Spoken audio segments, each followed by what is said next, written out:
Welcome back to the Williams Real Estate Channel. I'm your host, Geordie Williams, and tonight I'm coming to you quickly to discuss DR Horton, American home builder.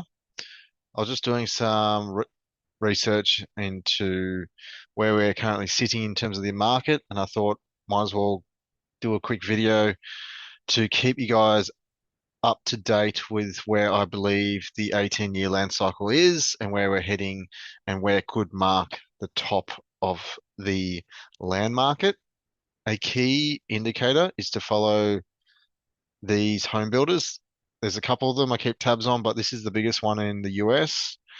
Basically, like a house and land package type of builder. They buy the land, build the houses, and sell off the houses.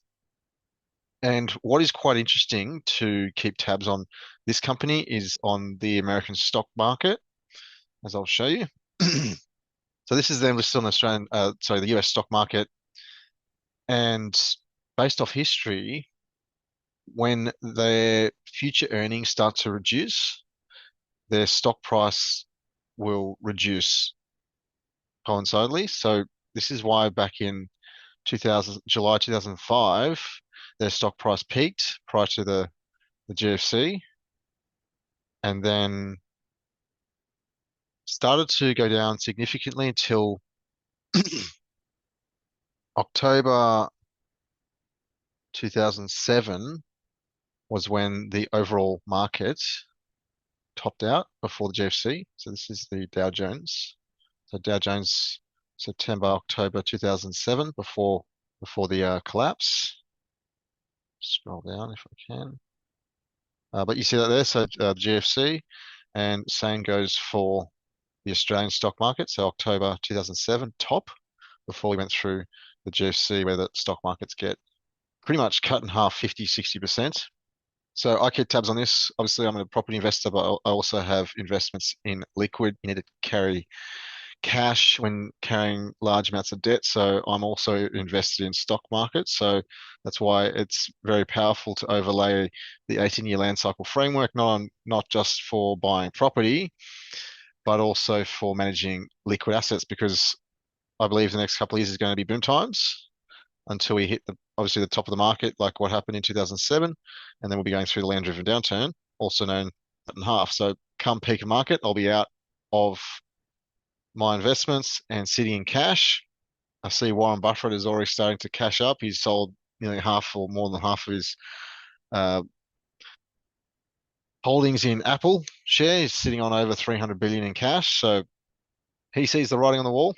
So I use these guys plus another couple just to cross-reference to make sure that I guess they all are, which I can show you um, in a minute. But this is shows you how in July 2005 their stock price peaked and then began to soften in the background. Meanwhile, the overall market continued to power on. So July 2005 continued to power on, like what it's doing now. Home builders were losing steam without many people even keeping tabs or note of it until they had lost, so peak to trough, so $42 to all the way down to 10. So they lost, what's that, 75% from peak to trough to October 2007 before the actual overall index topped out in October. So what makes me has pricked my ears up is this largest home builder has already started its retracement in the last year. So if you look at the last, say, 5 years or we go max, it's already starting to come down. So I have previously worked out how long from peak to trough.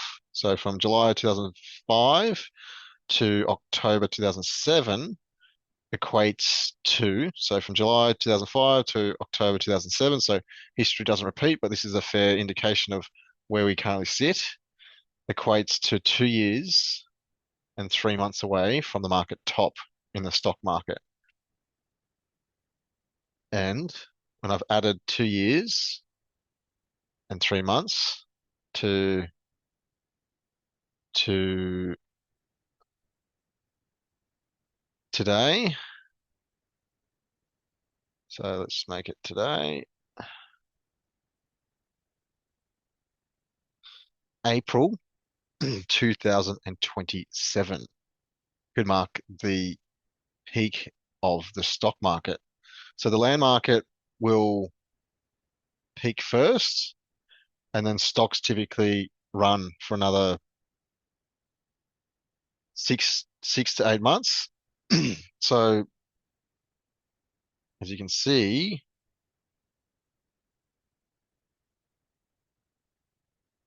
actually, sorry, I've just taken that out. So if you go back to where the actual market's topped out, so it peaked in September 2024, and it's already lost